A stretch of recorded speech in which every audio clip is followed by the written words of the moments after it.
여러분 반갑습니다. 우리 박 회장께서 이 애터미 사업 전반적인 걸 소개하셨는데 어디 성공하실 것 같죠? 네. 성공 못하면 기적입니다. 그런데 거기 중요한 법칙을 하나 우리 박 회장께서 말씀을 하셨는데요. 지맘의 법칙. 잊지 마세요. 지맘의 법칙. 제가 하나 예를 들어 드릴게요. 어느 날 어떤 회사의 김 과장이 퇴근을 해가지고 집에 와가지고 말도 안 하고 걱정이 태산 같아요. 그런데 밤 12시가 돼도 잘 생각을 안 하고 침대 머리를 왔다 갔다 하니까 부인이 아니 무슨 걱정이 있냐고 물어봐요. 그러니까 김 과장이 대답을 했어요. 걱정이나 마나 내가 내일 아침까지 그 회사 박 대리한테 100만 원을 언젠가 빌렸는데 내일까지 갚기로 했는데 돈이 하나도 없다 이거예요. 그 말을 들은 부인이 뭘 그런 걸 가지고 걱정하냐 이거지. 그래가지고 밤 12시에 박 대리한테 전화를 걸어가지고 속사포처럼 거기 박 대리님 댁이시죠? 내일 아침까지 우리 남편이 돈 100만 원 갚기로 했다는데요. 없다는데요. 아셨죠? 이렇게 딱 끊어버려요.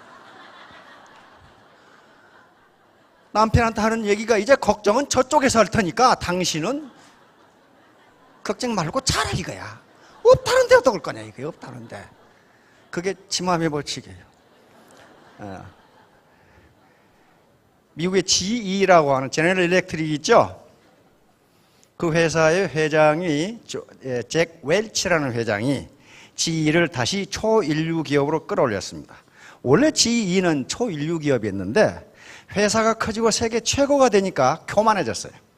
교만해가지고 혁신을 안 하는 바람에 회사가 점점 망해가고 있었는데 잭 웰치가 가서 다시 초인류 기업으로 끌어올렸습니다. 그런데 잭 웰치가 한 유명한 말이 있어요. 70번 이야기하지 않은 것은 한 번도 이야기 안 한 것과 똑같다 그랬어요.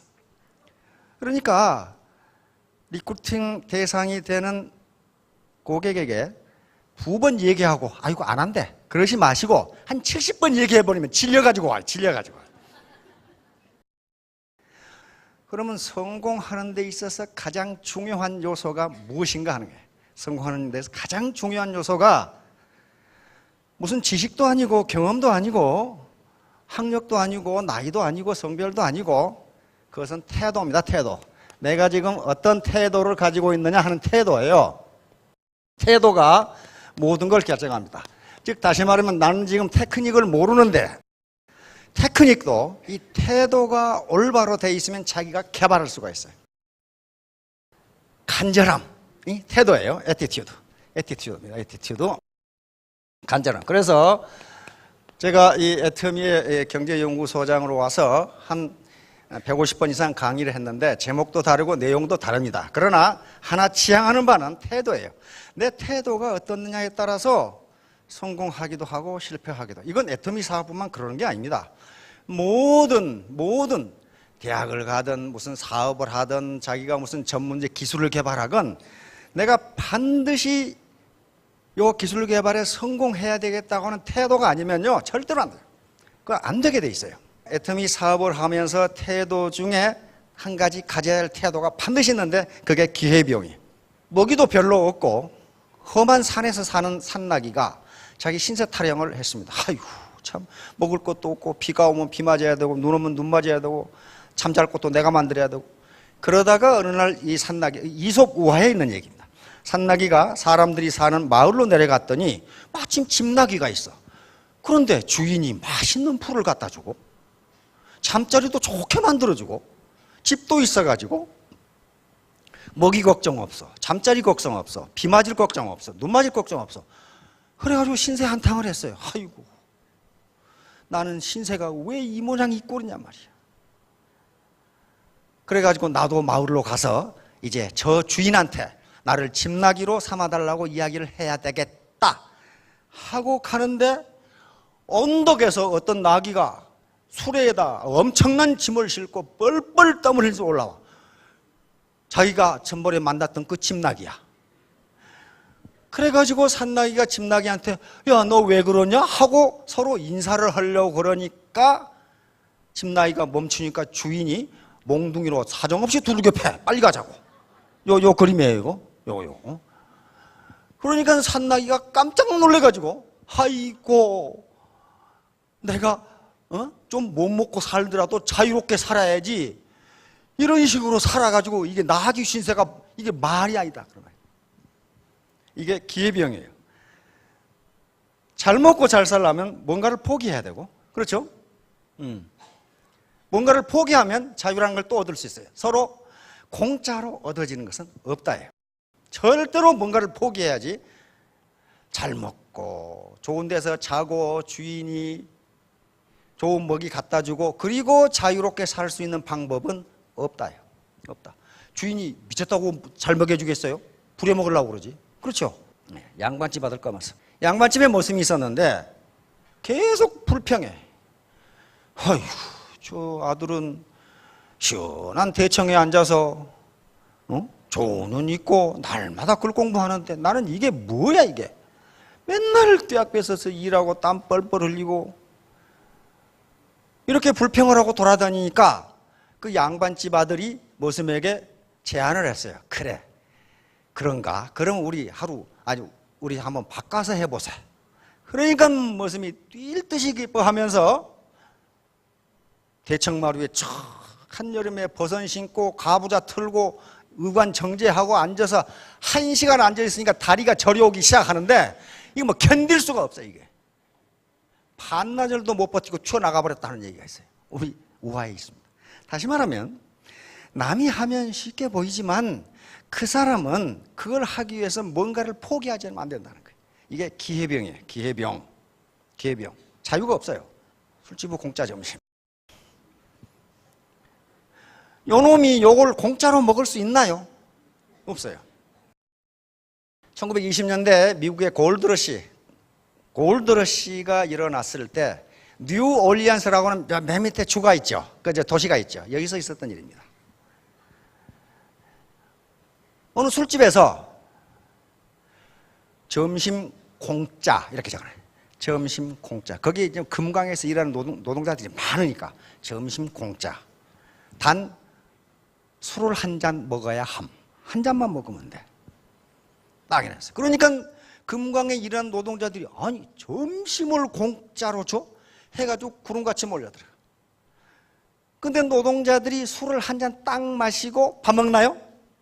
전부 고주망태가 도둑 퍼마셔 이제. 다시 말하면 나중에 알고 보니까 그 공짜 점심은 공짜가 아니고 술값에 그 값이 포함되어 있었어요. 자, 여기서 나온 말이 무슨 말이냐면 공짜 점심은 없답니다. 이분이 쓴 이게 로버트 하인라인이라고 하는 사람입니다. 미국 해군사관학교를 나온 사람인데 저명한 공상과학 소설가입니다. 이분이 쓴 소설 The Moon is a Hot Mistress. 달은 아주 험상궂은 또는 거친 여자 주인이다. 요 공상과학 소설에 요 말이 들어있어요. There ain't no such thing as a free lunch. 이것을 미국 사람들은 줄여서 탄스타풀이라고 얘기합니다. 탄스타풀 그러면 공짜 점심은 없다. 그런 말이에요. 공짜 점심은 없다. 자, 그런데 이 말을 노벨상을 받은 두 경제학자 폴 사뮤엘슨과 밀턴 프리드먼이 책 제목으로 쓰거나 여러 번 인용함으로써 유명하게 돼서 지금은 아주 보편적으로 사용하는 말이 됐습니다. 공짜 점심은 없다. 자, 이런 것들입니다. 프리드먼이고 사뮤엘슨이고 탄스타풀이라고 하는 이 서치를 입고 다니죠. 그러니까 이걸 뭘 비판하기 위해서 그러냐면 정부의 복지 정책이에요. 자, 이 그림 잘 보세요. I'm from the government. I'm here to help. 내가 당신을 돕기 위해서 여기 왔습니다 하고 손에다 동전 몇 푼 주는 것 같은데 뒷구멍으로 지갑을 빼가버리죠. 이 세금이 없이는 복지 정책은 안 된다는 거예요. 그러니까 분명히 기회비용이 공짜로 되는 일은 세상에 없다예요. 그래서 여기서 기회비용이라고 하는 것이 나옵니다. 경제학에서 또는 우리가 삶의 과정에서 가장 중요한 비용의 개념이 기회비용이라는 거예요. 기회비용. 우리가 이 인생을 살아가는 것 자체가 선택이에요. 선택. 오늘 아침에 일어나셔서 어디 갈 것인가 하다 여기 오셨죠? 이쪽에 올라가고 선택을 하신 거란 말이에요.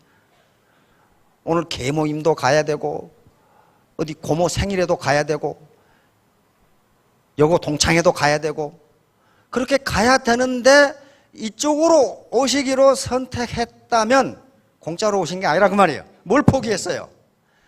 다른 걸 다 포기했잖아요. 이걸 기회비용이라고 해요. 다른 곳에 갈 수 있는 기회를 포기하지 않고는 불가능하다. 불가능하다. 이게 기회비용이에요.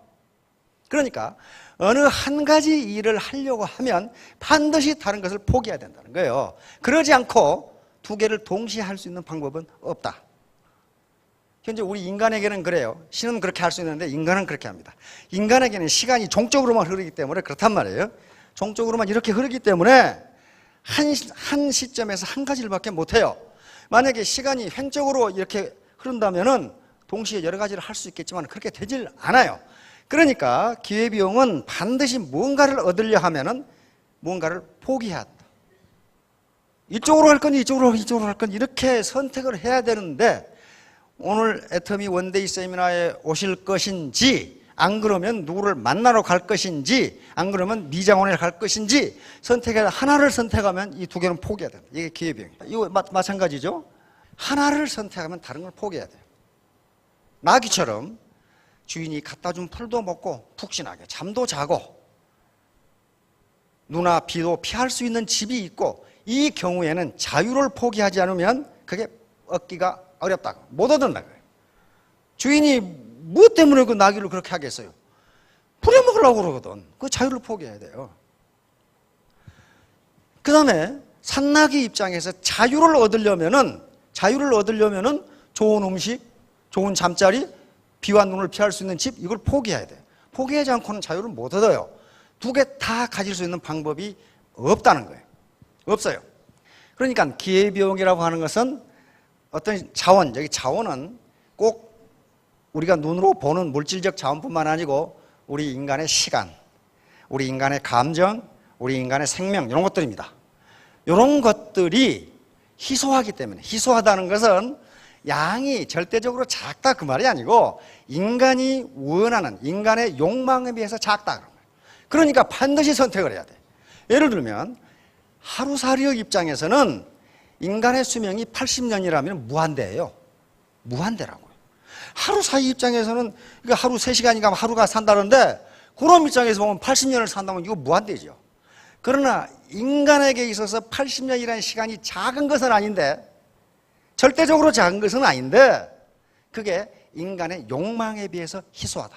그러므로 시간은 희소하다 이렇게 된다. 그러니까 이 시간에 무엇을 할 것인가를 선택하는 것, 그것은 하나를 선택하면 다른 걸 포기해야 되니까 반드시 비용을 지불해야 돼. 세상에 공짜는 없다. 100평의 밭에 농작물을 심는 경우, 뭐 여기 어르신들은 농사지어 보신 이제 많으시니까 100평의 밭에 심을 수 있는 작물은 수십 가지입니다. 그런데 거기에 감자하고 목초를 심을 수 있다고 가정합시다. 감자를 심으면 200kg을 수확할 수 있고 목초를 심으면 300kg을 수확할 수 있는데 감자를 심기로 결정했다면 목초를 수확하는 기회는 포기해야 된다. 두 개를 한꺼번에 할 수는 없다. 그렇잖아요. 그러면 감자 200kg이 공짜로 얻어진 것이 아니고 목초 300kg을 포기한 대가다. 이게 기회비용이. 이게 뭔가를 포기해야 돼요. 이것은 로빈슨 크루소우 경제에서도 그대로 성립합니다. 다시 말하면 로빈슨 크루소처럼 무인도에 혼자 살아도 기회비용이 존재한다. 로빈슨 크루소우가 만일에 하루에 고기를 잡으면 10마리를 잡고 딸기를 따면 100개를 딴다고 합시다. 그런데 어느 날 로빈슨 크루소우가 딸기를 따기로 결정했다면 딸기 100개는 공짜로 얻어진 것이 아니고 고기 10마리를 포기한 대가라는 거예요. 이걸 기회비용이라고 그럽니다. 청춘 남녀가 데이트하는 것도 공짜로 되는 게 아니라는 거예요. 경제학에서는 이걸 기회비용이라고 그럽니다. 이 청춘 남녀가 데이트를 하는 대신 할 일이 많아요. 영화를 볼 수도 있고 다음 기말고사 시험 공부를 할 수도 있고 등산을 할 수도 있고 야구 구경을 갈 수도 있어요. 그런데 데이트하기를 선택했다면 다른 할 일들을 전부 포기한 대가입니다.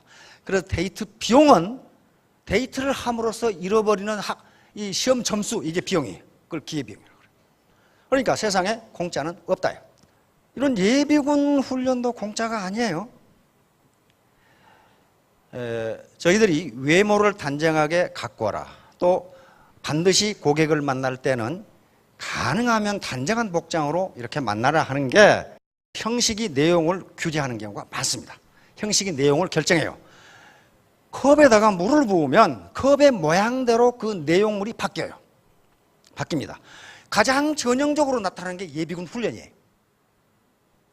저번에 무슨 개그맨들이 개그를 하는데 한참 보고 웃었어요. 와, 그거 맞네. 예비군들 복장을 보면요, 말도 아니게 입고 다녀. 머리는 기대다가 검은 씻고 말이지, 뭐 팔자걸음에다가 뭐 이렇게 뭐 건들건들 하면서 이렇게 다녀요.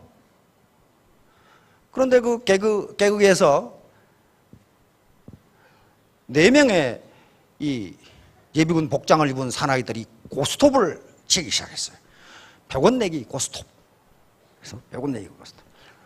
그래가지고 한 사람은 광 팔고, 광 파는 녀석은 이제 개그맨이고, 한 사람은 광 팔고, 세 놈이 이제 이 고스톱을 하는데 100원을 가지고 멱살을 줬고 싸워. 이 새끼 말이야, 네가 그럴 수 있냐 이 말이야. 패를 말이야, 네가 어쩌고 저쩌고, 막 3점이 뭐 어쩌고 저쩌고.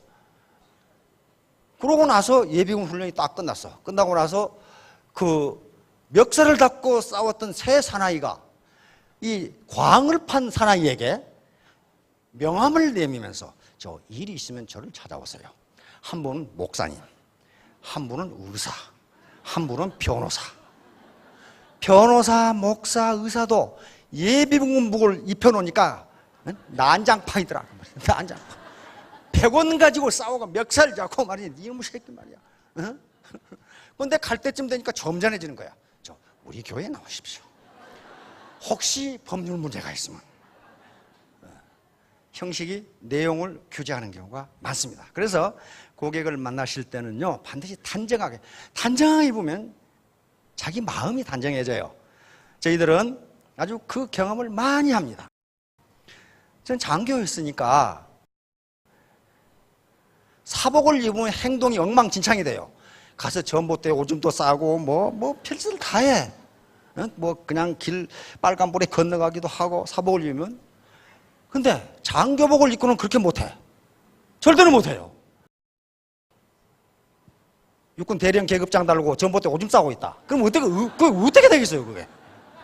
그거 못한단 말이에요. 형식이 내용을 규제하는 경우가 많아요. 이제 애터미 사업을 하면서 가장 중요한 비용이 무엇이냐 하는 거예요. 반드시 뭔가 편익, 베네핏을 얻으려면은, 쉽게 말하면 소득을 얻으려면은 뭔가를 포기해야 돼요. 뭔가를 포기해야 되는데 포기할 게 뭐가 있어요? 우선 현재 자기가 하고 있는 일을 포기해야 돼요. 포기하지 않더라도 거기에 투입하는 시간을 줄이지 않으면 이 사업을 동시에 할 수가 없어요. 다시 말하면 사이드워크로 하든 전업으로 하든, 전업으로 하면 지금까지 하고 있는 일을 완전히 포기해야 되고,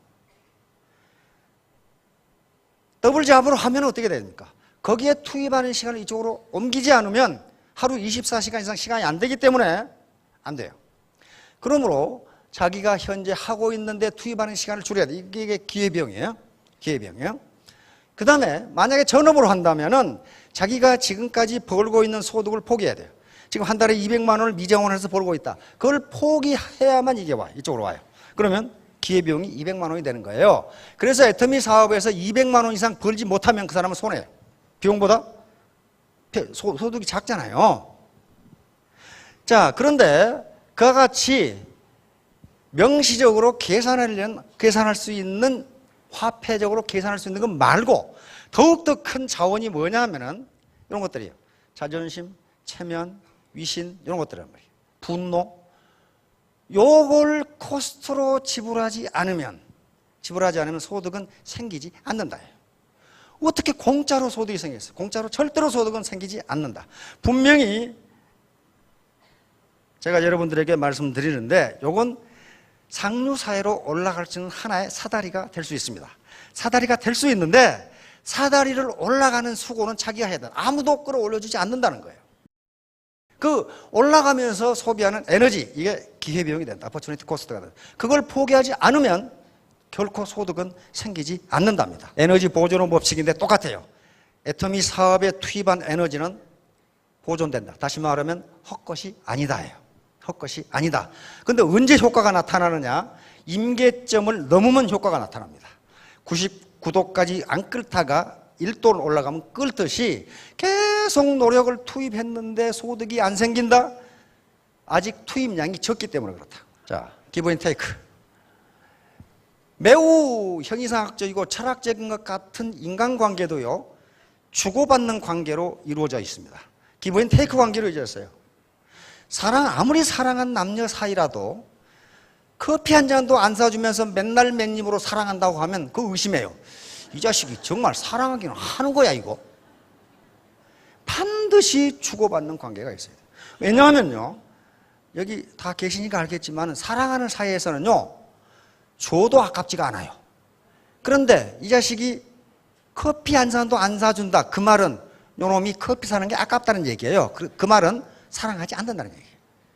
따라서 아무것도 아닌 것 같은데 give and take, 스폰서와 그 다음에 파트너 간에 주고받는 관계가 아니면 일방적으로 뺏고 빼앗기는 관계는요, 그 인간관계가 아니에요. 그건 수탈 관계지. 요 선수들이 요 상태가 되기까지 우리는 뭐만 보냐 하면은 요 성취한 성공한 상태만 보지, 이 사람들이 얼마나 고생을 했는가에 대해서는 우리는 몰라요. 왜 모르냐? 안 봤거든. 그러나 이렇게 성취하기 위해서는 엄청난 시간 투입이 있었을 겁니다. 많은 걸 희생했어요. 요 장민환 선수 같은 건 연애도 못 해봤다 그러죠? 그러니까 그게 기회비용이에요. 언제 연애하고 엮기 들고 그러겠어요, 이거.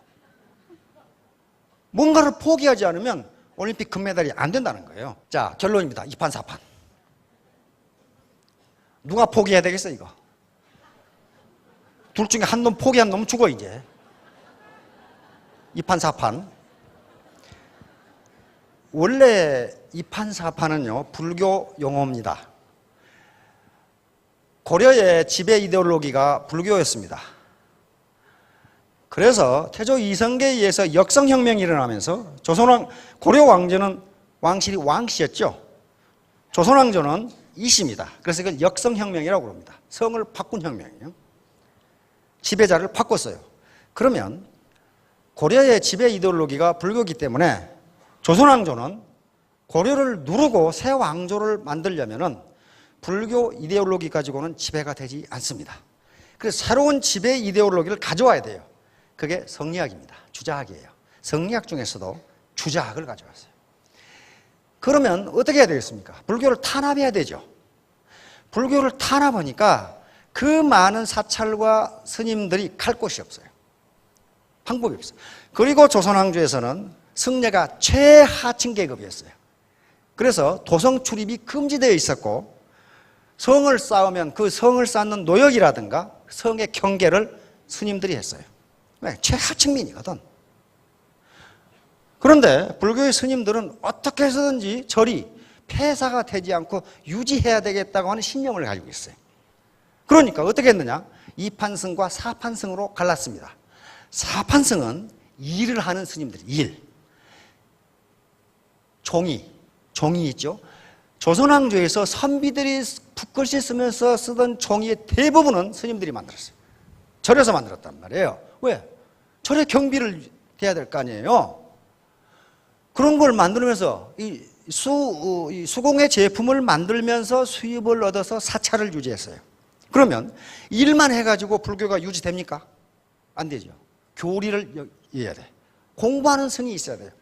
그래서 일을 하지 않고 불교의 교리를 이어가기 위해서 수도하고 수행하고 공부하는 스님을 이판승이라고 그랬어요. 그래서 조선왕조에 와서 스님이 두 가지 종류가 생깁니다. 하나는 사판승, 일을 해서 돈을 벌어서 사찰을 유지하는 스님, 불교의 교리를 연구하고 전승하는 이판승, 이렇게 갈라졌어요. 그런데 조선왕조에서 이 말이 바뀌면서 2판, 4판 그러면 갈 때까지 간 놈, 더 이상 해볼 방법이 없는 놈, 이렇게 됐어요. 왜 그렇게 바뀌었냐면은 조선왕조에서 그렇게 불교를 탄압하고 최하층민에다가 도성 출입이 금지되고 성사만 가서 경계해야 되고 일해야 되고, 그러니까 그 당시에 스님이 된다는 것은 막다른 골목이었어요. 도저히 어떻게 해볼 수 없는 길이었어요. 그런데 그 신념을 가지고 거기 간 거란 말이에요. 그래서 결론을 이판사판으로 한 것은 기회비용을 설명하기 위해서 그렇습니다. 두 가지를 설명하기 위해서. 하나는 사판승을 하면은 이판승을 할 수가 없어요. 종이 만들고 소고기 제품 만드는데 언제 공부하고 수도 쌓고 수혜가 그렇게 어떻게 합니까? 그 다음에 이판승이 되면은 사판승을 할 수가 없어요. 공부하고 해야 되는데 언제 종이 만들고 그렇게 하겠어요. 그러니까 둘 중 하나를 선택해야 돼. 이게 기회비용이에요. 둘 다 할 수 없다. 또 하나는 죽기살기야, 죽기살기. 이판사판, 죽기살기. 애터미 사업을 하는데 죽기살기로 하지 않으면 안 된다는 거예요. 근데 제가 지금까지 관찰한 바에 의하면 죽기살기로 사업해가지고 죽은 사람이 한 사람도 없어요. 안 죽어, 안 죽어. 안 죽어요. 죽기살기로 해서 죽으면 큰일 나잖아요. 안 죽어요. 안 죽어. 자, 그러니까 태도인데, 태도. 내버기, 이게 포기하는 놈이 죽어, 이제. 그렇죠? 포기. 개구리가 이 손을 놓는 순간 쏙 들어가죠. 이걸 뱉어내는 순간 이러면 숨 막혀 죽어. 이판사판이 이게. 죽게 하면 까무러치기. 네버기법. 절대 포기하지 마시라. 예, 득전전창. 이것은 바로 무슨 일을 할 때 만전을 기하면 반드시 성공한다는 거예요. 이게 금년도 2013년 삼성전자의 모토입니다. 삼성전자는 작년에 2012년에 엄청난 매출에다가 200조가 넘는 이익을 올렸어요. 20조가 넘는. 그렇죠? 이런 거대한 기업, 세계 초일류 기업이 금년도 모토로 2013년 모토로 득전전창을 내서 왔어요. 우리가 지금 이렇게 잘 나가지만은 매사에 만전을 기하지 않으면 언제 구멍가게로 떨어질지 모른다. 이게 삼성의 모토예요. 그렇다면 애터미 사업자가 득전전창을 안 하고 성공할 수 있겠냐 하는 거예요. 삼성 그 굉장한 기업이거든요. 우리나라에 최고의 인재가 모여있는 기업인데도 우리가 최선을 다해서 만전을 기하지 않으면 망할 수도 있다. 이런 생각을 하고 있다. 전심치지. 이건 맹자에 나오는 얘기예요. 바둑을 배우더라도, 맹자에 나오는 얘기인데, 바둑을 배우더라도 바둑을 배우면서 딴 생각하는 녀석하고 아주 전심을 다해서 마음을 다해서 바둑을 배운 사람하고는 나중에 성과가 다르다 하는 얘기가 적혀져 있어요. 바둑도 그렇단 말이에요. 바둑도 맹자에 나오는 얘기. 자, 그러니까 처음에 제가 태도가 가장 중요하다고 그러는데, 이런 태도를 가지고 반드시 기회비용을 지불해야 된다. 내가 현재 하고 있는 뭔가를 연속극 3시간 보는데 30분으로 줄이고, 이거 기회비용이에요. 그렇죠? 동창 개모임에 가서 누구 욕하는 것 좀 줄이고, 요게 기회비용이에요. 요걸 지불하고, 그 다음에 내 자존심, 체면, 위신, 분노, 이것도 아주 가장 큰 비용 중에 하나입니다. 요걸 참고 죽기살기로, 즉 득전전창 전심치지 하시면은, 여기 보니까 내년에 1,000댁, 2,000댁, 3,000댁, 3,000 아저씨, 그렇죠? 예, 그렇게 되실 겁니다. 모두 크게 성공하시기 바랍니다. 감사합니다.